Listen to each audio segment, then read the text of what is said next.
한 주만에 다시 또 뵈서 여러분 반갑습니다. 저는 오늘 말씀에서 가장 마음에 와닿는 단어가 유다의 남은 자란 말입니다. 유다의 남은 자. 다 망하는데 하나님이 남겨두셔서 소망의 새 역사를 세워가도록 하신다. 그 일에 쓰임받는 사람들이 있다. 이사야 선지자에게는 그루터기 신앙으로 말씀해 주셨습니다.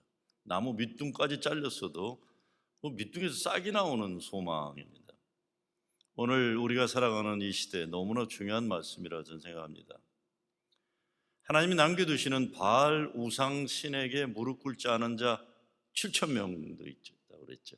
그리고 그루터기 신앙도 그렇고 유다의 남은 자도 그렇고 초대교회 고난과 순교의 역사에서 배신과 배교하지 않고 믿음을 지킨 자들에 대한 말씀입니다. 다 그런 겁니다. 포기하지 말고 기다리는 신앙의 중요성입니다. 오늘 본 말씀에서 남은 자들에게 주시는 말씀은 아주 분명하면서 단순합니다. 여호와께서 그들에게 하신 말씀을 잘 들으라 이겁니다. 에집트라는 강국이 도와줄 것으로 생각해서 기웃기웃거리지 말고 하나님께로 돌아와야 하는데 자꾸 세상 강대국 짝사랑하고 곁눈질하는 것, 이거 하나님 싫어하신다, 배교의 행위라는 겁니다. 여호와 하나님을 의심하고 배신하는 짓이다, 그러지 말라는 것입니다. 그러지 말고 11절에 보면 바벨론 두려워하지 말아라, 내가 너희와 함께 있다, 너희를 구원하리라, 바벨론의 손에서 건지리라, 두려워하지 말아라는 말씀하시는 겁니다. 그리고 결론은 하나님 말씀을 들으라예요. 하나님 말씀 들으라. 이 말씀은 오늘 우리들 코로나 바이러스로 인해 바벨론 포로와 다름없는 역사 현실을 살아가는 이 시대에 주시는 말씀이기도 하다 생각합니다. 모든 것이 막혀있고 무너졌고 두려움에 빠뜨리고, 그래서 여기에 답이 있을까 저기에 답이 있을까 기웃기웃거려요.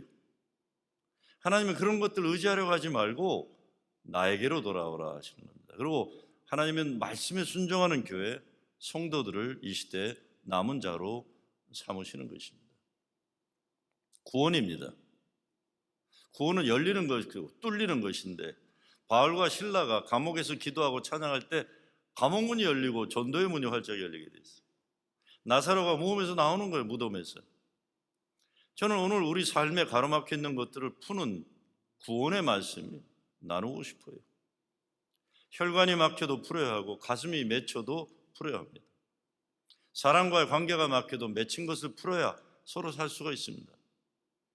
우리 몸과 마음과 영혼에 막힌 것들이, 맺힌 것들이 풀리고 열려야만 하나님 은혜와 축복의 세상으로 들어갈 수가 있습니다. 제가 몇 주 전에 이번 집회 말씀 나누는 가운데 나성판 한국일보 여기자의 세상 읽기란에 권정희 기자가 쓴 절망의 늪에 빠졌을 때라는 제목의 글에 대해 말씀드린 적이 있습니다.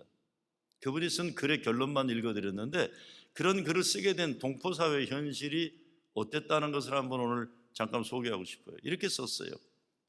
오래전인데, 나성 서라버 식당이라는 곳에 40대 후반 남성이 식당 주인을 총으로 쏴 죽이고 자기도 죽은 끔찍한 사건에 대한 이야기로 시작하면서, 재혼한 40대 여성이 남편을 총으로 5방이나 쏴 죽인 이야기를 포함해서 총으로 사람을 죽이는 일이 너무 많아지는 한인 커뮤니티의 문제를 지적했었습니다.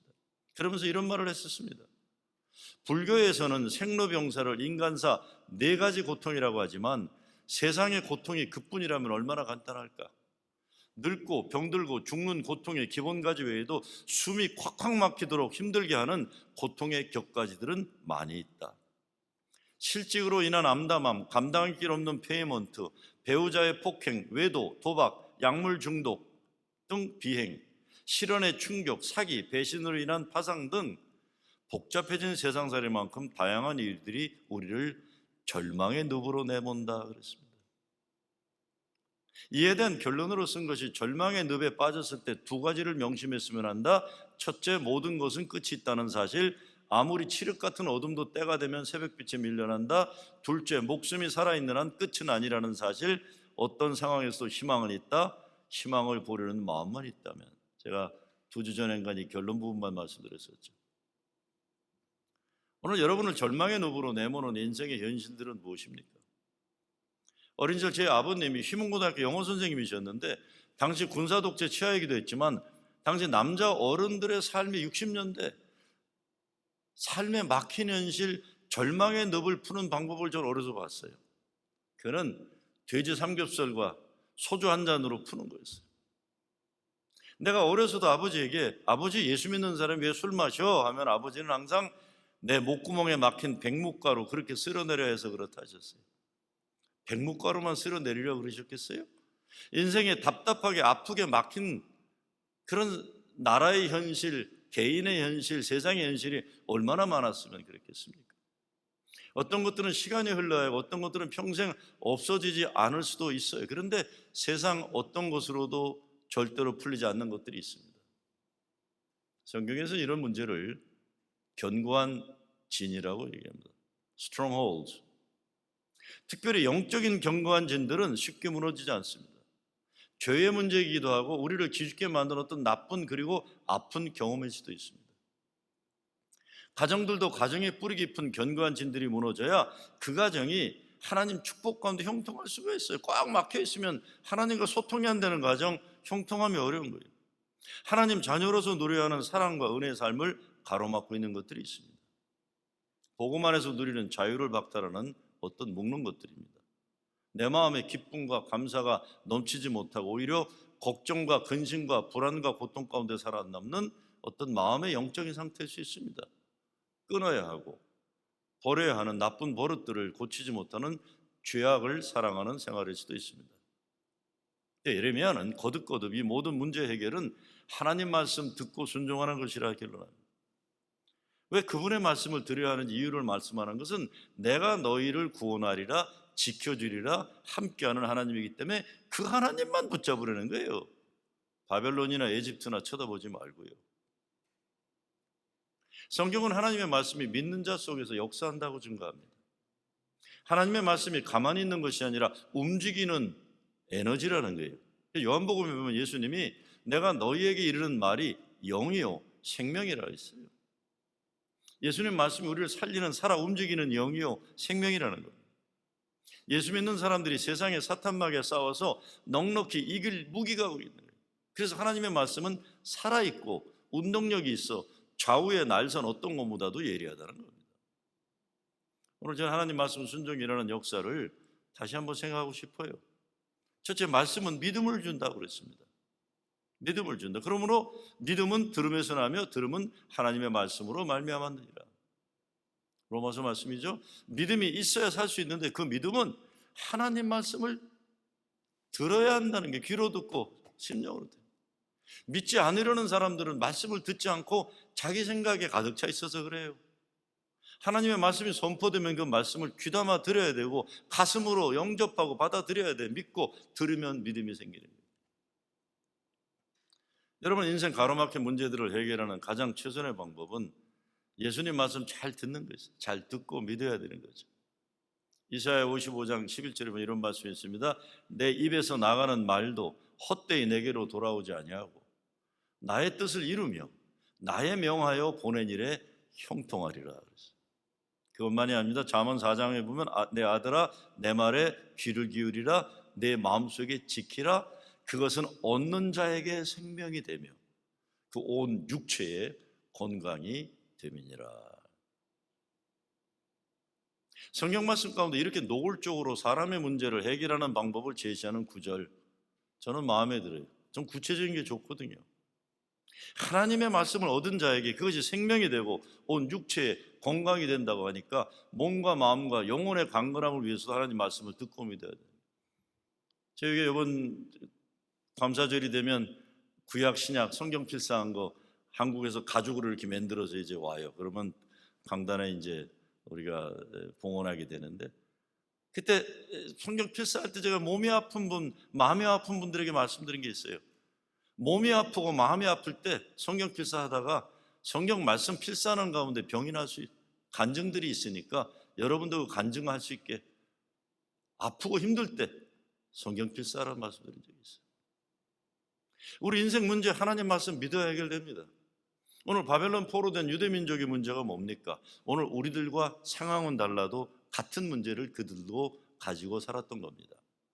무엇보다 마음이 약해졌어요. 두려움이 많게 됐어요. 불안과 공포에 사로잡히게 됐어요. 무슨 일을 해도 자신이 없는 백성이 돼요. 그래서 실패하기를 성공하기보다 더 속으로 바라는 모든 일에서 이미 패배한 마음의 소유자들이 된 겁니다. 우리는 패배한 민족이다. 이게 자신들의 자화상이었어요. 이들에게 무엇보다 하나님 말씀이 필요한 거예요. 하나님 말씀이 성도의 생활에 승리를 가져다 주기 때문입니다. 요한일서 2장 14절에 보면 청년들아 내가 너희에게 쓴 것은 너희가 강하고 하나님의 말씀이 너희 속에 거하시고 너희가 흉악한 자들을 이기었음이라고 했어요. 하나님의 말씀 우리 가슴속에 담으면 두려움과 약한 마음과 이미 패배로 결단한 인생이 믿음의 승리로 변화된다는 것입니다.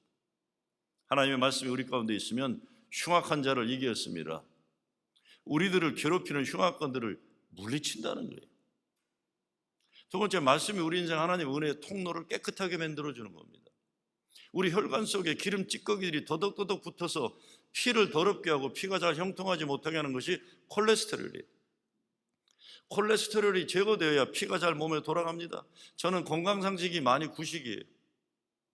저도 사실 콜레스테롤 문제가 있는데 몸에 좋다는 걸 잘 안 먹다 보니까 이게 쉽지가 않아요. 근데 건강상식이 별로 이렇게 신식이 아니에요.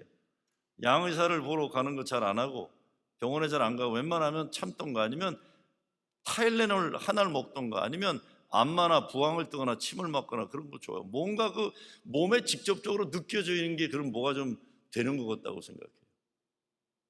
벌써 오래전인데 제가 몸이 안 좋은 것을 알고 면허 없는 돌팔이 한의사로 자처하는 교회 전도사 한 친구가 저를 누우라고 하더니 어디서 빌려왔다고 하면서 부항을 뜨는 거예요. 이거 뭐 뜨겁게 부항을 뜨니까 옆에 있던 다른 돌팔이 다른 사이비 한의사 흉내낸 전도사가 이제 피 빼라, 시꺼먼 피를 빼라, 목사님 등짝에 시꺼먼 피가 확 쏟아져야 된다. 그랬더니 부항을 치던 전도사가 못한다, 피 뽑는 거는 자신 없다 그래요. 그랬더니 다른 전도사가 그냥 옷비누로 콱 찔러라 그래요. 그래서 제가 벌떡 일어났어요. 이게 무슨 일이 일어날지 몰라고. 내가 피를 뽑아도 면에 있는 사람들에게 피 뽑지 니들한테는 안 뽑는다. 그리고 제가 일어났던 일이 있어요. 중요한 것은 더러운 피가 뽑히고 새 피가 들어가야 생명이 있습니다. 에베소서 5장 26절에 보면 이는 곧 물로 씻어 말씀으로 깨끗게 하사 거룩하게 하시기로 했어요. 예수님 말씀으로 우리가 깨끗하게 되고 거룩하게 된다는 말씀입니다. 씻어져야 됩니다. 막혀있는 것들이, 더러운 것들이 제거되어서 열려야 합니다. 하나님 은혜의 세상과 연결되는 채널이 열리지 않으면 아무리 하나님 은혜와 축복이 크게 내려와도 받아들이지 못하는 거예요. 가끔 보면 어떤 분들은 과거 상처의 노예가 되어서 헤어나지 못하는 분들 많아요. 어떤 분들은 이야기하다 보면 무엇인지 굉장한 분노가 있어서 멀쩡하게 말을 하다가도 그 분노가 터져나오면 아무것도 눈에 보이지 않고 귀에 들리지 않는 것 같아요. 그래서 모든 것을 그 맺힌 분노를 통해 보고 느끼려 합니다. 그러니까 한 발자국도 형통함에 신앙적으로 발전함에 이루지를 못하는 거예요. 대화를 나누다 보면 자기 앞에 앉아있는 사람에 대해 전혀 관심을 보이지 않아요. 자기에게 상처를 입힌 그 과거의 그 사람과 그 사건에 사로잡혀서 모든 이야기를 그쪽으로 끌고 가려고 해요. 그러니까 지금 함께 살아가는 사람들은 물론 예수님을 보지 못하는 거예요. 이런 분들 정말로 하나님 말씀을 우리가 귀담아 듣고 그 말씀을 믿고 그렇게 살아야 치유가 가능합니다. 예수님 말씀을 붙잡아야 우리 생활에 내적인 깨끗함의 역사가 일어나는 겁니다. 영적인 은혜와 축복의 통로를 가로막는 나쁜 콜레스테롤들을 하나님 말씀으로 정결케 하는 거예요. 그것이 매일매일 말씀의 묵상이 그것이죠. 하나님의 말씀을 내 삶 속으로 끌어들이고 내 삶 속에 있는 거다른 것들을 매일매일 하나님의 좋은 것은 들이마시고 내 몸속에 나쁜 건 내뿜고, 이 작업이 말씀 묵상입니다. 세 번째, 모든 말씀 가운데서도 나를 살리시고자 하시는 내게 주시는 말씀이 있습니다. 이것을 레마라고 해요. 레마 옛날에 이단 문제들도 있고 그랬지만 그건 레마 집단이고 단어의 레마예요. 하나님 말씀을 로고스라고 하잖아요. 로고스는 하나님 말씀의 보편적인 전체의 진리예요. 성경 말씀 전체의 진리예요. 근데 그 로고스 가운데 레마가 있어요. 로마서 10장 17절에 보면 그러므로 믿음은 들음에서 나며 들음은 그리스도의 말씀으로 말미암는, 여기에 말씀이 레마라는 단어예요. 그 말씀. 그러니까 하나님의 말씀 로고스가 있지만 내가 오늘 그 로고스를 잘 들어서 바로 내 인생에 직접적으로 말씀하셔 역사하시고 변화시키는 특별한 말씀 레마를 붙잡으라는 거예요. 예수님이 사람이 떡으로만 살 것이 아니요 하나님의 입으로 나오는 모든 말씀으로 살 것이라 하셨을 때도 레마예요. 레마. 여기서 하나님의 입으로 나온다는 것, 지금 바로 나를 향해 바로 지금 하시는 말씀이라는 의미를 가지고 있어요. 그 말씀을 매일매일 기쁨의 언독을 통해 받는 거죠. 레마가 우리에게 오면 고민하고 생각하는 것이 아니라 믿고 받아야 돼요. 이 레마가 우리에게 믿음을 돈독히 하고 우리에게 하나님의 역사를 일으키는 능력이 있는 것입니다. 어떻게 합니까? 바울이 이렇게 얘기하죠. 우리가 하나님께 쉬지 않고 감사함은 너희가 우리에게 들은 바 하나님의 말씀을 받을 때에 사람의 말로 아니하고 하나님의 말씀으로 받음이니 진실로 그러하다. 이 말씀이 또한 너희 믿는 자 속에서 역사하느니라. 데살로니가전서 2장 13절 말씀. 말씀을 받을 때에 하나님의 말씀으로 받으라는 거예요. 사람의 말로 아니하고라는 것은 자기 판단으로 하나님의 말씀을 잣대질하지 말고 그 말씀 앞에 무릎 꿇으라는 겁니다. 순종하라. 이 레마를 받을 때 역사하는 힘이 나타나고 그 힘을 가지고 우리 인생을 가로막는 견고한 진을 물리치는 것입니다. 아무리 교회 오래 다녔다고 해도 말씀의 능력이 역사하지 못하면서 신앙생활하는 분들 바로 이 문제입니다. 하나님의 말씀을 받으니 이 말씀 앞에 내가 무릎 꿇어야 하는, 하나님 말씀을 자기 생각과 경험 밑에 두려는 교만한 마음에 말씀이 역사할 수가 없습니다. 교만이 가장 큰 영적인 견고한 진 가운데 하나예요. 말씀이 역사하시도록 겸손해지고 순종해야 됩니다. 우리가 예수 믿는다고 하면서 말씀만 듣고 삶 속에 전혀 실천하지 않을 수 있어요. 능력이 주어졌는데 역사하도록 하지 못하는 거예요. 예수 믿는 사람들을 좋은 자동차로 비유해 본다면 모든 성도들에게는 좋은 영적인 엔진이 있어요. 근데 엔진이 아무리 좋아도 자동차 엔진을 키는 열쇠가 없으면 소용이 없는 거예요. 열쇠가 있어야 하는데 이것이 하나님 말씀입니다. 말씀을 가지고 역사하게 될 때 견고한 진들을 무너뜨릴 능력이 나오는 겁니다. 어떻게 견고한 진들을 무너뜨리겠어요? 우리 인생 열등의식, 기죽능력, 피해의식, 사람 끝을 못하는 인간이라는 비난 때문에서 오는 좌절감, 이런 우리 마음을 하나님의 말씀으로 채워야 돼요. 누가 여러분에게 저 인간 구제불능이다 하면 한 귀로 흘려보내세요. 여러분, 교회라는 것이 이 바리새인들이 모여가지고 다른 사람들 죄 자꾸 지적하는 것이 아니에요. 우리는 우리가 가지고 있는 세상에서 들었던 나쁜 이야기들을 예수 그리스도 복음의 말씀으로 내 이야기를 다시 바꿔야 되는, 이게 우리 책임이에요. 그래서 우리가 책임져야 되는 건 하나님의 말씀, 예수의 복음을 내가 내 자신에게 들려줘야 돼. 세상 말 듣는 게 아닙니다. 나도 새롭게 변할 수 있다는 말씀을 믿는 거예요. 고린도후서 5장에 뭐라고 합니까? 그런즉 누구든지 그리스도 안에 있으면 새로운 피조물이라. 이전 것은 지나갔으니 보라 새 것이 되었도다. 하나님 말씀이 나의 생각과 마음을 붙잡아야 합니다. 세상 사람들의 말이 나를 사로잡으면 그것을 끝나요. 하나님 말씀에 내가 붙잡혀야 돼요. 제가 이런 말씀 드린 이유는 제 자신이 이런 문제를 가지고 살아왔기 때문에요. 저는 어려서부터 열등의식에 사로잡혀 살았어요. 겉으로 보면 멀쩡하지만 사람들에게 칭찬받는 걸 너무나 목말라 했고, 누가 뭐라 그러면 그것 때문에 잠을 못 자는 마음도 약했어요. 누구에게라도 인정받고 싶은 갈망이 컸고 그랬어요. 내 속사람 깊은 곳에는 열등의식과 관계되는 여러 심리적인 문제가 많이 있었습니다. 정말 감사한 것은 저는 신학교에 들어가서 이런 것들이 치유받게 됐어요. 내가 졸업한 보스턴 신학대학원은 진보 신학의 원조라고 할 수 있어요. 그래서 신학교 첫 해는 내 신앙이 다 무너지는 경험을 해서 좌절에 빠졌어요. 내가 가지고 있는 신앙은 너무나 유치한 것처럼 생각이 됐어요. 근데 2학년 때부터 새롭게 성경에서 나를 만나고 성경에서 하나님 만나고 예수님의 교리적인 존재가 아니라 내 삶에 함께 하시는 주님으로 만나지는 경험을 하게 됐어요. 하여간 별난 경험 많이 했습니다. 그리고 신학교 교수들도 그랬고, 내가 섬겼던 보스턴 한인교회 담임 목사님과 장로님들의 사랑받으면서 인생이 달라졌어요. 저는 감리교 목사였는데 보스턴 한인교회는 장로교였습니다. 담임 목사님 홍분수 목사님이시라고 서울법대 나오시고 한국신학대학 나오시고 박사학위를 하시는 엘리트 가운데 엘리트셨는데, 근데 이 홍 목사님이 어린 감리교 목사인 나를 목사 만드시라고 진짜 애를 쓰셨어요.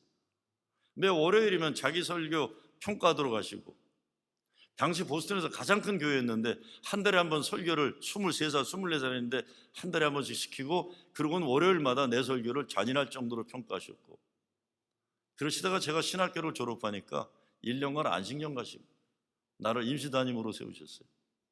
정말 힘들어 죽는 줄 알았습니다. 24살 때에 제가 그때 임시 담임할 때 장로교에서. 근데 지금도 내 머릿속에 맴도는 목사님 말씀이 있어요. 설교 평가시키다가, 김 목사, 너를 보니 앞으로 감리교 미래가 암담하다. 목사가 되겠다는 사람이 이리도 실력이 없어 어찌할 거냐.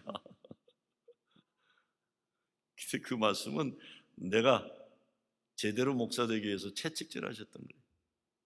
정말 24살짜리 감리교 목사를 어느 주일 설교가 끝난 후에 앞으로 나오라고 하시더니 자신이 입고 있던 가운을 제게 입혀주시면서, 여러분 앞으로 1년간은 김정호 목사가 보스턴 안인교회 담임 목사입니다. 저는 혹시라도 여기 오게 될 경우 김 목사 허락받고 올 것입니다 하시고 떠나셨어요. 제가 설교를 잘 못하니까 제 아내는 매주일이면 목사님 빨리 오셔야지, 난 정말 당신 설교 못 듣겠다. 장로님들은 책을 많이 사다 주셨어요. 공부하고 설교하라는 메시지를 그렇게 하신 거예요. 언젠가 장로님 한 분에게, 장로님 제 설교가 매주일 너무 똑같아서 힘드시죠? 했더니 그 장로님 말씀이 웃으시면서, 아닙니다, 저는 목사님이 우리들이 설교 말씀 들을 때까지 하신다고 여기며 듣고 있습니다. 참 착한 분 장로님들이셨죠. 거의 대부분 하버드, MIT를 나온 대한민국 출신 최고 엘리트들이 다 모여있는 교회였는데 열등의식 많은 감리교 어린 목사 한 사람 목사 만드는 일에 최선을 다하셨어요. 제가 이 말씀 드린 이유는 하나님 말씀이라는 것이 그냥 단어가 아니라 삶에서 우러나오는 삶의 내용이어야 되기 때문에, 그래야 역사하는 힘이 있는 거예요. 하나님 말씀을 살아내려는 담임 목사님과 교인들을 통해 저는 정말 많이 치유되고 제 자신에 대한 거룩한 자화상과 자존감이 회복되었습니다. 지금 생각해도 기가 막히게 감사한 분들이에요. 담임 목사님 안식년 떠나시고 수요 예배를 제가 혼자 인도하게 됐는데 한 달 좀 지나니까 4명이 참고, 설교하는 저 포함해서 수요일 제 아내가 반주를 해줬고, 장로님 2분만 나오셨어요. 제가 하니까 누가 나오겠어요. 한 분은 보스턴에서 45분 떨어진 글라우스터에서 나오시는 젊은 장로님이시고, 다른 한 분은 1시간 넘는 베테랑 병원에서 일하시는 장로님이에요. 베테란스 하스피탈. 도저히 민망해서 어느 날 수요예배를 마치고 장로님 2분께, 장로님들 아무래도 수요예배 담임 목사님 오실 때까지 그만해야겠어요, 장로님들에게 너무 죄송해서 안 되겠어요 그랬더니, 이일령 장로님이시라고 베테란스 하스피탈 의사 장로님이신 얼굴이 빨개지, 귓볼까지 빨개지도록 화가 나서 저한테 이렇게 말씀하셨어요. 목사님, 저는 수요일 오전만 되면 오늘 저녁 우리 김정원 목사님은 무슨 소리를 하실까 기대하면서 환자들을 서둘러 보고 1시간 운전해서 달려와서 목사님 말씀 듣습니다. 아무리 목사님이 철없는 어린 목사님이라도 그런 말씀하시면 안 됩니다. 앞에 있던 조준호 장로님은 보스턴 다운타운에서 일하시고 수요예배 마치고 45분 거리 운전하고 가시는데, 조 장로님도 너무 화가 났는지 사실 머리비가 이렇게 별로 없으셨는데 거기서 김이 모락모락 나더라고요. 화가 나신 거예요. 조 장로님이 딱 한마디 하시더군요. 저는 오늘 목사님 이 말씀은 듣지 않은 것으로 하겠습니다. 그래서 담임 목사님 오실 때까지 1년간 장로님 2분 앞에 모시고 설교했어요. 저를 목사 만들으라고 장로님들이 고생 많이 하셨던 겁니다. 제가 애틀랜타에서 목회할 때 일령 장로님이 한국에서 회의차 오셨다가 예배 참석하셨는데, 설교를 하면서 보니까 장로님 내내 우세요, 예배. 그래서 예배 마치고 인사를 하면서, 아니 장로님 오늘 설교 어느 부분도 눈물 날 내용이 없는데 왜 우셨어요 하니까 그 장로님 말씀이, 하나님께 감사해서요, 나는 정말 애들처럼 놀기만 좋아하는 철없는 김 목사님이 정말 제대로 목회할 것인지 늘 걱정했는데 이렇게 무사하게 목회 잘하는 것 보니까 너무 하나님께 감사해서요 우셨어요. 제가 40년 전에 전도사 부목사 지냈던 교회였는데 지금도 그분들 생각하면 눈물이 납니다. 하나님 말씀이 살아있으면 교회의 인생 거룩한 변화에 작고 큰 기적들이 일어나는 겁니다. 근데 우리네 삶에, 그리고 교회에도 예수 믿어서 구원받은 그 구원의 역사를 우습게 여기고 구원의 위대함을 조롱하는 마귀의 장난들이 있다는 겁니다. 속지 말고 물리쳐야 합니다. 여러분을 구원하시기 위해 십자가에 달리신 예수 그리스도의 보혈의 공로를 우습게 만든 일들이 있습니까? 말씀으로 얘기해야 돼요. 또 증거는 이것이니 하나님이 우리에게 영생을 주신 것과 이 생명이 그의 아들 안에 있는 그것이니라. 아들이 있는 자에게는 생명이 있고. 오늘 11절 말씀처럼 두려워 말아야 합니다. 여호와 하나님이 함께 하시고 구원하시고 지키시고 건지시기 때문입니다. 우리 인생을 패배로 몰아가는 일들이 있으면 이 모든 일에 우리를 사랑하시려 말미암아 우리가 넉넉히 이기니라. 우리가 말씀을 믿고 외쳐야 돼요. 우리 하나님의 자녀로 누려야 할 특권에서 떨어뜨리는 세상 유혹들이 얼마나 많아요. 하나님 은혜와 축복의 통로를 가로막는 여러 문제들이 얼마나 많습니까? 오직 말씀으로 깨끗게 되고 말씀의 능력으로 무너뜨리고 말씀의 권세를 가지고 사탄마귀의 견고한 진들을 향해 예수 그리스도 생명과 사랑의 승리를 선포하는 겁니다. 물러가라 하는 거죠. 악한 영들은 물러갈지어다. 우리가 하나님의 자녀답게 사는 것을 방해하는 견고한 진들 반드시 넘어서야 합니다. 무너뜨려야 합니다. 아니면 이것들이 우리를 넘어뜨리고 무너뜨릴 것입니다. 하나님 우리들에게 말씀을 주셨습니다. 이 말씀을 가슴에 담고 우리들 이 시대 유다의 남은 자들의 사명을 감당해야 합니다. 여호와 하나님 말씀의 약속 믿고 승리하는 여러분 되시길 주의 이름으로 축원합니다.